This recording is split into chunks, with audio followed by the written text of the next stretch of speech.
노터치 세차장을 일반 사업자로 하는 게 유리한가요? 간이 사업자로 하는 게 유리한가요? 이 질문에 대해서 제가 한번 답변을 한번 해볼게요. 이 질문이 아직도 나오는 거 보면 10년 전 얘기를 누군가는 많이 하고 있는 것 같아요. 자, 차근히 한번 얘기해 볼게요. 가봅시다. 답부터 먼저 말씀드리면 당연히 일반 사업자로 가야 돼요. 근데 그러면은 이런 질문을 할 거예요. 내가 아는 사람한테 물어봤더니 세차장은 간이 사업자로 하는 게 맞다는데?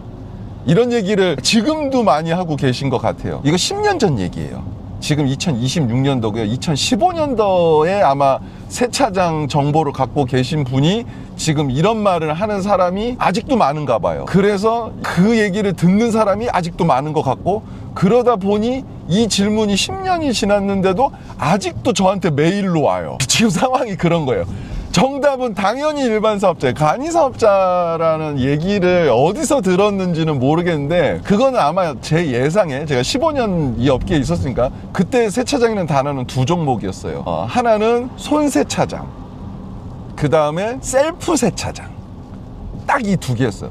그리고 10년 전에는 손세차장이던 셀프 세차장이던 심지어 음식점도 신용카드 말고 요새는 앱페이로 결제를 하잖아요. 앱페이 이런 거 없을 때예요. 10년 전에 잘 생각해 보세요. 그때만 해도 지갑을 갖고 다녔어요, 사람들이. 신용카드보다는 손세차장 같은 데 오면 10,000원짜리 이렇게 꺼내서 주던 시절이에요. 자, 그때 셀프 세차장이 어떻게 운영됐었냐면, 현금을 지폐교환기에 넣고 500원짜리 당당당당당 떨어지면 그거를 오락실 코인 것 같은데 뚱뚱뚱뚱 넣어갖고 사업을 할 때예요. 10년 전에 이런 세상이었으니 세차장에서 신용카드 쓰는 사람도 별로 없었어요. 그때만 해도 세차장은 신용카드를 안 쓰는 곳이다, 뭐 이런 생각을 갖고 있었던 것 같아요. 요새 MZ 애들이 들으면 기겁할 일이에요. 신용카드 없이 내 주머니에 지금 10,000원짜리 안 갖고 다니는 MZ들이 얼마나 많은데. 10년 전 얘기입니다. 결론은 당연히 일반 사업자입니다. 그 당시를 얘기해야 이게 이해가 될 것 같아요. 10년 전에 그래서 셀프 세차장을 하다 보면 손님 하루 매출, 예를 들어서 하루 매출에 50만 원 매출이 일어난다고 하잖아요. 그러면 손님들이 50만 원 중에 35에서 40만 원은 10,000원짜리 주셨어요. 500원짜리 거실러 달라고. 그러면 500원짜리 넣었어요, 기계에다가. 자, 이거 지금 개념으로 따지면 탈세입니다. 지금 셀프 세차장 이렇게 운영하고 있는 곳은 다 탈세예요. 지금은 그런 시대가 아니에요. AI가 다 찾아내는 시대예요. 지금은 시대가 10년이나 바뀌었고, 지금은 MZ들이 휴대폰으로 결제를 하는 시대예요. 편의점 가서도 신용카드 없어도 돼요. 휴대폰만 있으면 결제를 하는 시대에, 이들이 보기에는 10,000원짜리 안 갖고 오면 세차를 못 합니다라는 얘기가 완전히 그건 북한 얘기처럼 들려요. 기술 발전 속도가 빠르다 보니까 조금 나이가 있으신 분들은 이 갭을 아직 체감을 못 하는 거예요. 사실상 이거에 대해서 문제제기하는 MZ 소비자들, 지금 MZ라고 하면 나이가 어린 10살 이게 아니에요. 지금 MZ들은 나이가 어느 정도까지 됐냐면요, 40살 가까이 온 분들이에요. 거의 대다수의 손님이 MZ예요.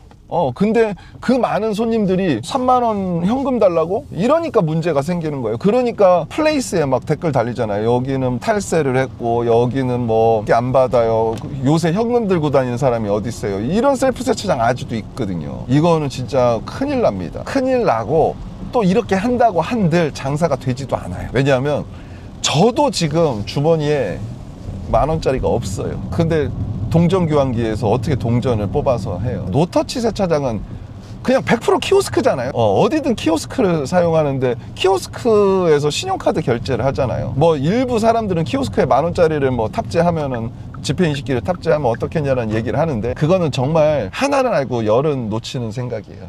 문제는 우리가 그렇게 하면 왜 그런 요청을 하는지는, 옛날 셀프 세차장 세대들은 그런 요청을 아직도 하거든요. 근데 제가 보기에는 이거 다 의미 없는 짓이에요. 왜냐면 10년 전에 10,000원짜리 갖고 다니던 사람의 빈도와 지금 소비자들이 10,000원짜리를 갖고 다니고 50,000원짜리 갖고 다니는 사람이 10분의 1도 안 돼요. 그래서 뭐 이런 생각을 꼼수라고 부를게요. 이런 꼼수를 생각하지 마세요. 군자대로라고 했어요. 군자대로예요. 사소한 일에 목숨 걸지 말자. 지폐인식기 고장률도 높다. 또 1년 열심히 영업하다가 10,000원짜리 넣고 탈세에 걸려갖고 1년치 벌은 거 다 토해내지 말자. 자, 그거 불안해갖고 손님 한 명 한 명을 도둑놈처럼 쳐다보면 고객 서비스도 안 된다. 이런 것들이 모여서 그 가게가 영업이 어려워진다. 그러니 군자대로 하자. 이렇게 생각을 하고 가는 게 맞아요. 그리고 모든 게 키오스크화가 되어 있기 때문에 소비자가 신용카드로 딱 결제하는 순간 그 영수증은 공급가액 얼마, 부가세 얼마로 벌써 계산이 된 거예요. 부가세가 납부가 자동으로 되는 거예요. 전산상. 간이 사업자로 세금을 한다고 한들 한 달에 부가세 환급되는 그 부가세, 이제 매출 부가세 있잖아요. 그거 다 버릴 거 아니잖아요. 우리가 노터치 세차장을 운영하면서 세제도 많이 사거든요. 세금계산서 다 받잖아요. 세금계산서 없이 요새 세제 사는 거는 낙가맛밖에 없죠. 용달차 타고 다니시는 분. 근데 그것도 요새는 다 신용카드 하잖아요. 그러면 그분도 메인 매출 맞추잖아요. 서로 어려워요. 그러다 보니 요새는 세금계산서 안 끊고 물건을 받는 일은 10년 전에 비해서 100분의 1이에요. 그런 일은 거의 안 일어난다는 거예요. 자, 그러면 매입 세금 계산서도 있어야 되고 매출 세금 계산서도 있어야 되고 그게 플러스 마이너스가 맞춰져야 되니 간이과세자로 가면 이 모든 걸 수기화를 해야 되고 매번마다 탈세에 노출되고 1년 지나면 당연히 일반 과세자로 전환이 되면서 세금을 손실을 봐요. 결론은 애초부터 일반 사업자뿐이 없다. 결론은 그러면 왜 세차업의 경험이 많다는 내 사촌이 했던 얘기는 뭐냐?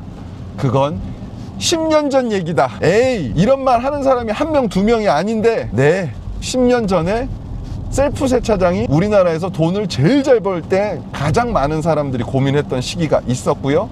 그 결과 그때 셀프 세차장을 창업하려고 노력했던 분들이 엄청 많았었고요. 그리고서 지금 10년 동안 다른 업을 하시다가 또는 10년 동안 어디 외곽에서 그냥 지금도 500원 받는 데가 있는지 모르겠네, 셀프 세차장이. 그렇게 하시고 계신 분한테 찾아가서 물어본 거예요. 제가 분명히 얘기했죠. 성공은 잘하는 사람한테 가서 배워라. 이 이메일을 보내신 분한테도 내가 이 말을 드릴게. 잘하는 사람한테 가서 배워라. 만약에 이런 질문을 재수없게 이런 이메일을 통해서 하지 않았고 그냥 그 조언을 듣고 간이가세로 했으면 2천만 원 손해 봤을 거다. 이게 결론이에요. 요거하고 주제가 자꾸 똑같아. 잘하는 사람한테 배워라. 이번 영상의 결론은 또 이게 아닌데, 이번 영상의 결론은 잘하는 사람한테 가서 배워라 된 건 아니고요. 이번 영상의 결론은 노터치 세차장은 일반 사업자로 하는 것밖에 없다. 간이가세 사업자라고 하는 거는 틀리다 입니다.